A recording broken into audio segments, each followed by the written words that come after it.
Ceci est un livre audio autogénéré par Google.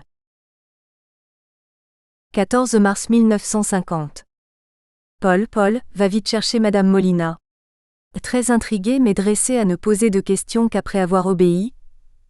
Mon grand frère tambourine contre la porte de la chambre dont l'entrée lui est inexplicablement interdite, puis dévale l'escalier et traverse la rue pour aller alerter la voisine. En 1950, de nombreux mystères restent encore sans réponse pour un petit garçon de 10 ans. Dérangée dans son sommeil, Marie-Rose, adolescente blasée, le regarde de travers, mais comprenant très vite le problème, se frotte les yeux, réprime un bâillement et se rend tout de même d'un pas traînant prévenir sa mère. L'heure semble grave et sitôt le message transmis, Paul court à l'autre bout du village alerter Maurice Bonnefond, son grand-père. Papa est absent, il ne doit revenir que ce soir. De son côté, maman s'organise avec les moyens du bord. Elle vient de perdre les os et se prépare à mettre au monde son 3e enfant. Elle sait gérer maman. À 20 ans, elle avait vu son jeune époux partir, fleur au fusil, pour la guerre, quelques mois seulement après leur arrivée en France où il s'était engagé dans le 4e régiment d'infanterie à Auxerre. Titulaire du brevet supérieur, elle avait pour sa part obtenu son premier poste d'institutrice dans un minuscule village du Morvan, Chastellux-sur-Cure. Nous, les enfants à venir, étions de ce fait destinés à naître en Bourgogne. Enceinte de mon frère au fin fond de la campagne bourguignonne, maman avait tenu bon et au moment de sa délivrance, s'était rendue seule à l'hôpital d'Envallon. Mise en attente sur un lit si haut qu'elle avait eu peine à y grimper, elle avait accouché doucement, sans oser alerter l'unique infirmière de garde. Plus tard, au moment de l'exode, elle était retournée en Algérie auprès de ses parents pour y attendre le retour de son mari. Parents de 4 enfants dont 3 fils et une fille, Augustine et Maurice Bonnefond n'étaient pas riches. Ils vivaient à Rivoli dans une petite demeure que mon grand-père avait construite de ses propres mains derrière le stade. La maison jouxtait celle des Gros-Téphanes, eux aussi parents de 4 enfants, 3 filles et un fils. 2 de leurs filles, André et Mimi, avaient suivi le même parcours que maman allait, lycée de Mostaganem, pour devenir institutrice. L'aîné, André, avait aidé maman à préparer son diplôme du brevet supérieur en lui expliquant les subtilités de l'algèbre et de la géométrie. Sa sœur Mimi avait dû quitter le lycée fermé par les soldats américains à la veille de ses examens, au moment de la libération. Il avait fallu à la jeune fille 3 ans pour rattraper ce temps précieux, qui lui avait été dérobé. Maman avait l'intention de conserver son poste en France, en attendant le retour de son mari. Sa collègue, Madame Cagnat, prénommée Geoffrette par ses parents en souvenir du maréchal, était également une jeune maman dont l'époux, directeur de l'école de Chastellux, avait été appelé au moment de la mobilisation générale. Les 2 jeunes femmes s'entendaient à merveille. Elles avaient ensemble repoussé l'assaut de jeunes soldats allemands, venus réquisitionner l'école. Elles avaient toutes 2 dormi dans le même lit, blotties l'une contre l'autre alors que, du logement voisin, leur parvenaient les rugissements avinés des envahisseurs en quête d'oubli. À l'annonce de la captivité de mon père, maman planifia son retour au pays. Elle cousit dans sa ceinture ses économies d'une année entière. Pendant le long voyage en train, puis sur le bateau qui la ramenait à Oran, elle serrait dans ses bras le petit Paul qui, à force de coups de pied, finit par déchirer la poche secrète contenant sa bourse. Maman n'avait rien remarqué. La jeune femme se faisait une joie d'apporter à ses parents cette somme d'argent importante pour une famille d'artisans maçons. À l'arrivée, elle découvrit avec stupeur qu'il ne lui restait plus rien. Désorientée, désolée pour elle, mon grand-père dit à sa femme, « Augustine, va chercher nos économies et donne-les lui. » Et la brave dame de répondre, « Mais pourquoi ? Elle vivra avec nous, et nous l'aiderons. » Les parents Bonnefond avaient retrouvé un trésor bien plus précieux. Ce petit-fils qui leur tombait du ciel et leur fille débarrassée pour un temps du mari qui l'avait éloigné d'eux, les laissant exsangues, impuissants et frustrés sur le quai du port d'Oran. Français de souche, Maurice avait eu grand-peine à accepter la relation de sa fille avec cet Espagnol, qu'il traquait sans cesse. Il avait fortement perturbé le temps des amours, en fouillant systématiquement le sac de la jeune fille à la recherche d'indices. Il avait même giflé sa fille en découvrant un jour, soigneusement cachée dans la doublure, l'adresse de son amoureux qu'elle connaissait par cœur mais qu'elle aimait lire et relire en caressant la feuille de papier froissée et usée. Morissette avait tenu bon, Volontaire, elle était petite fille, allait rechercher une poule qui s'était perdue au milieu d'un buisson d'orties. Cette expérience l'avait marquée et à chaque fois qu'elle surmontait un obstacle, elle déclarait fièrement « Je suis une fois encore allée chercher la poule dans les orties ». Son choix fait, Morissette était prête à braver bien d'autres obstacles pour réaliser son rêve. Le père possessif avait dû transiger et il ne lui restait plus qu'à chercher auprès de ses voisins un peu de compassion. Elle avait un si joli nom, Bonnefond. Pourquoi donc était-elle allée épouser ce Maldonado? Maman a repris un poste d'enseignante au village. Petit Paul a grandi, idolâtré par sa mère et ses grands-parents en l'absence de son papa jusqu'à l'âge de 5 ans. Dommage irrémédiable. 5 ans d'angoisse et de déchirement avaient ôté aux jeunes époux le goût d'un ailleurs incertain, et au retour d'un père dévitalisé, le couple décida d'aller s'établir dans la ville de Tlemcen où mon père poursuivait une carrière militaire. Quelques années plus tard, il prit sa retraite au grade de sergent-major à Assis-Mamèche, Rivoli, au temps de la colonisation. Ma sœur cadette est arrivée très vite, enfant des retrouvailles, symbole du baby-boom d'après-guerre. Marie-France. Témoin d'une famille enfin réunie et d'un bonheur auquel pendant un temps on ne croyait plus. Francette, petite France de tendresse, preuve que le sort peut parfois se montrer clément. Bien que. Plus jamais, a dit ma mère, plus jamais tu ne partiras. Plus jamais, a promis mon père affamé, amaigri par ses années de peine au point qu'il n'osait plus se montrer torse nu. 5 ans de guerre, 8 mois de cachot pour avoir tenu tête à un officier allemand. Plus jamais il ne repartirait, ce père à la peau laiteuse, à la silhouette décharnée, devenu si frileux qu'il portait un pullover au plus chaud de l'été. Ce père qui, après 5 ans de détention dans les camps nazis, ne pouvait digérer que du pain trempé dans du lait pendant les premiers mois qui suivirent son retour. Cependant, résolument aveugle aux dommages collatéraux, l'armée française lui rappela que son engagement tenait toujours. Le monde s'effondre lorsque se profile la guerre d'Indochine. Seuls les engagés, pères de 3 enfants, peuvent échapper à la terrible mobilisation. Qu'à cela ne tienne, décide le couple. Nous aurons un 3e enfant. Et voilà, en ce matin de mars, coucou, c'était moi. Témoin du refus de la guerre, de la révolte modeste mais justifiée. Quand je me remets parfois en question, je peux toujours me dire que j'ai été utile à quelque chose. Notre voisine tardant un peu à arriver, maman décide de passer aux toilettes avant l'effort. Elle n'a que le temps de me retenir de ses 2 mains. J'existe. Ma naissance n'aura pas été des plus glorieuses, et elle fera souvent l'objet de plaisanteries. Je suis née dans la cuvette des WC, dans la maison d'école de Rivoli à Assis-Mamèche. Tout le monde ne peut pas en dire autant. Le cordon ombilical s'est enroulé autour de mon cou, et maman ne peut rien tenter pour me libérer. Quand Madame Molina finit par arriver, elle découvre un bébé tout bleu.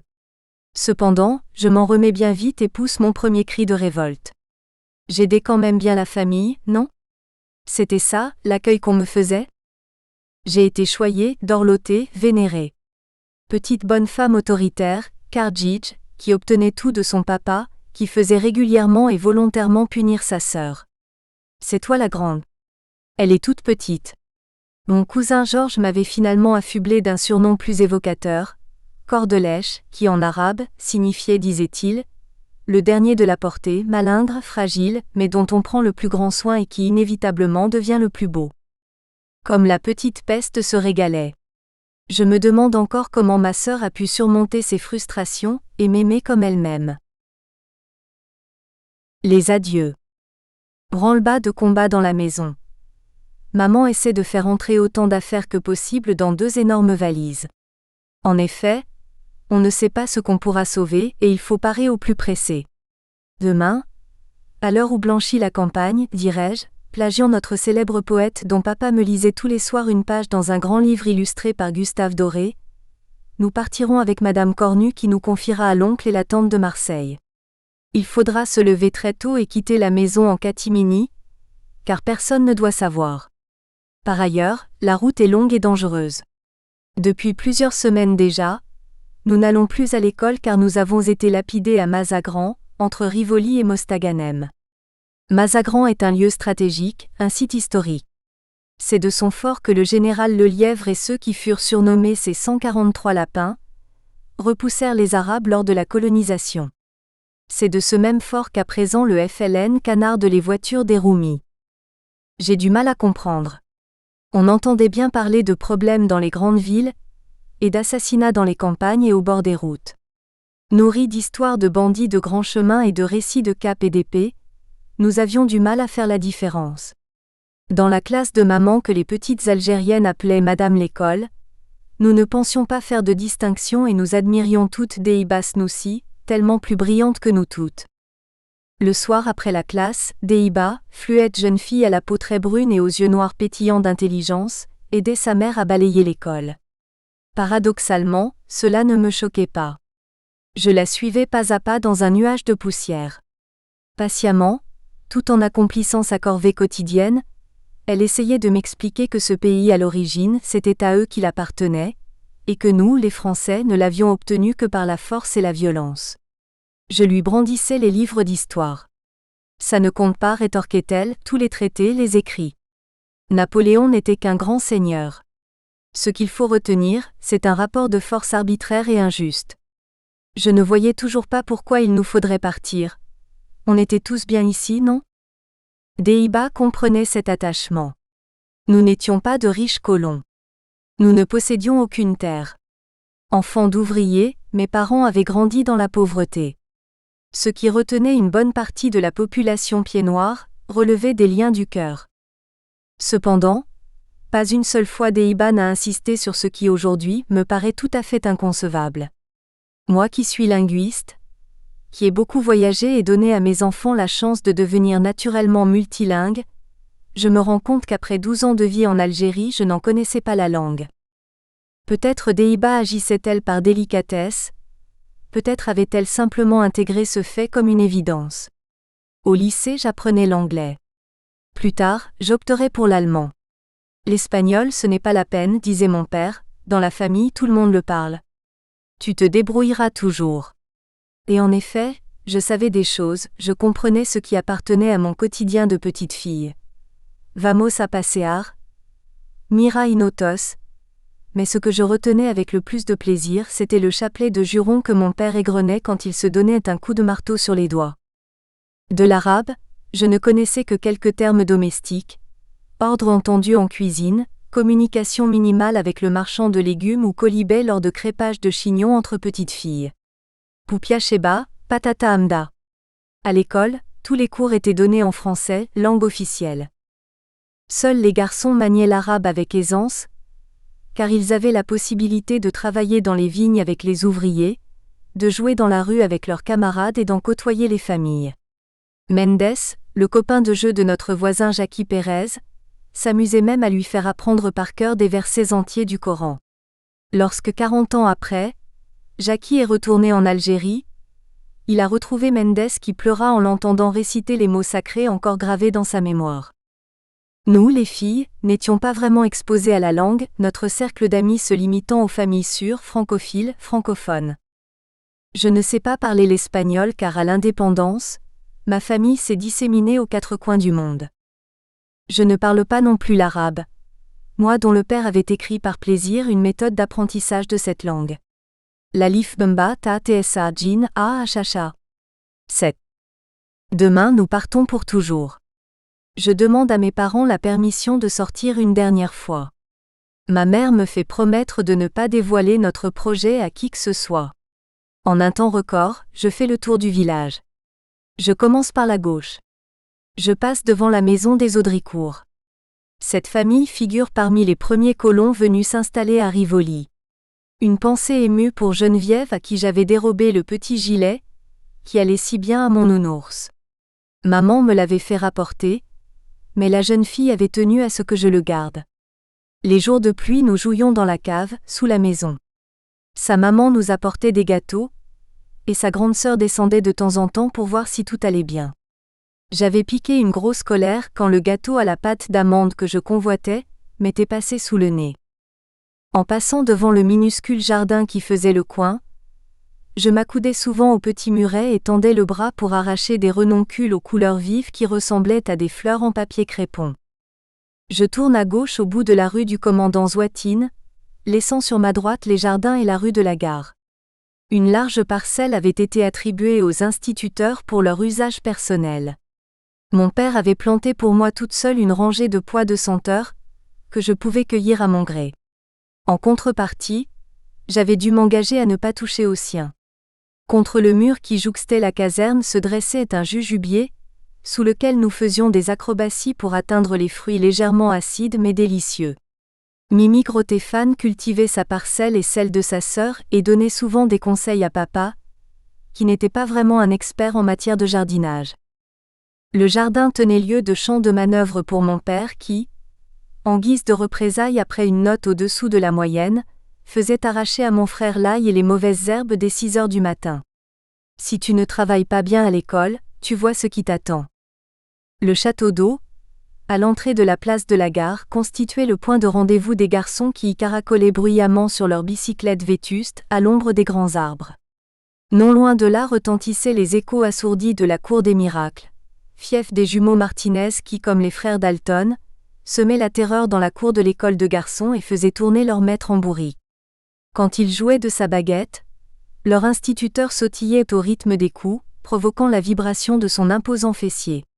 Oubliant la douleur, les galopins s'en amusaient et s'empressaient de l'imiter aussitôt qu'il avait le dos tourné. Ne nous méprenons pas cependant, on marchait droit à l'école de Rivoli. Les jumeaux Martinez s'étaient vus interdire l'accès à la gare par le garde-barrière, homme irascible à l'allure de légionnaire. En guise de représailles, les garçons avaient un après-midi, flanqués de leur acolyte Jackie Pérez, longé subrepticement les rails jusqu'au passage à niveau de la vallée des jardins dont ils avaient bloqué les extrémités des barrières avec de la corde. Après s'être sans succès évertué à les remonter, le chef de gare avait enfin compris la supercherie et agonie de malédiction les adolescents qui, dissimulés dans les fourrés, surveillaient sa réaction. Je m'arrête un instant indécise. Si je tourne la tête, je verrai Bacca assis sur ses talons, prenant le soleil adossé à la porte délabrée de sa maison. Campée devant son portail, Madame Ségura me fait un signe de la tête. Au fond de la cour, on entend Joseph chanter à tue-tête en martyrisant un moteur. Musclé, bronzé, toujours souriant, toujours en bras de chemise. Je reprends ma course, passe les chais des Fugets, la rue dans laquelle le Kabyle, vieil arabe ridé comme une vieille pomme de terre, à la barbe grise et au turban bien serré, a installé sa minuscule boutique sombre, odorante d'épices orientales. Quand je vais y faire une course pour maman, j'en profite pour acheter 1 ou 2 bonbons à 1 franc. Des petits caramels carrés qui fondent très vite dans la bouche.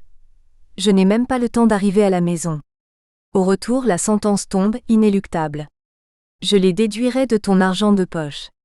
Tous les dimanches, nous recevons 20 francs que je vais aussitôt dépenser en sucreries alors que ma sœur les économise dans un endroit secret, que je me fais un plaisir infâme de découvrir et de vider. Francette cache aussi ses bonbons. Pour plus de sécurité, elle les suce avant de les ranger. Je les passe sous l'eau et le tour est joué.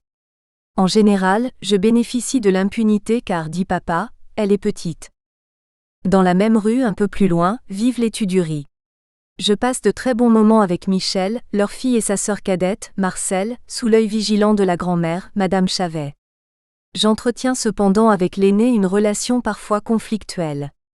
Elle me soupçonne, dit-elle, de préparer à l'avance les devoirs que donne maman en classe. Si seulement elle savait. Plus tard, ma mère m'a raconté que pour éviter que je sois la première, elle baissait parfois arbitrairement ma note de conduite. Nous étions 3 excellentes élèves. Elisabeth Vigneault, Marivonne Yarda et moi-même. Qu'importait la place, m'a expliqué ma mère. Moi, je savais ce que tu valais, et ça suffisait. Monsieur Tudurie fait respecter la loi. À côté de chez lui habite son collègue, Bardadi, un bel arabe de haute taille, dont l'uniforme consiste en un sarouel kaki retenu à la taille par une large ceinture de coton, une veste militaire, de grandes bottes noires rehaussées par des guêtres blanches. Bardadi impressionne les enfants avec sa moustache, son turban immaculé surmonté d'une chéchia rouge vif et sa petite cravache à laquelle avaient goûté les jumeaux Martinez le jour où, passant devant le café breton, ils avaient découvert et enfourché une moto qu'ils avaient dû conduire autour de la place de l'église jusqu'à ce que le réservoir se vide. Ils ne savaient pas comment couper le moteur. On aperçoit tout au bout de la même rue une maison réquisitionnée pour l'armée et le dispensaire du médecin militaire. Avant-hier, dans une de ses chambres, un jeune soldat s'est fait sauter la cervelle. Il y en avait partout, se dit-on de bouche à oreille. Mais qu'est-ce qui lui a pris? Ce qu'il a vu, ce qu'il a fait, personne ne le... Nous espérons que vous avez apprécié cet aperçu. Pour continuer à écouter ce livre audio sur Google Play Livres, utilisez le lien dans la description de la vidéo.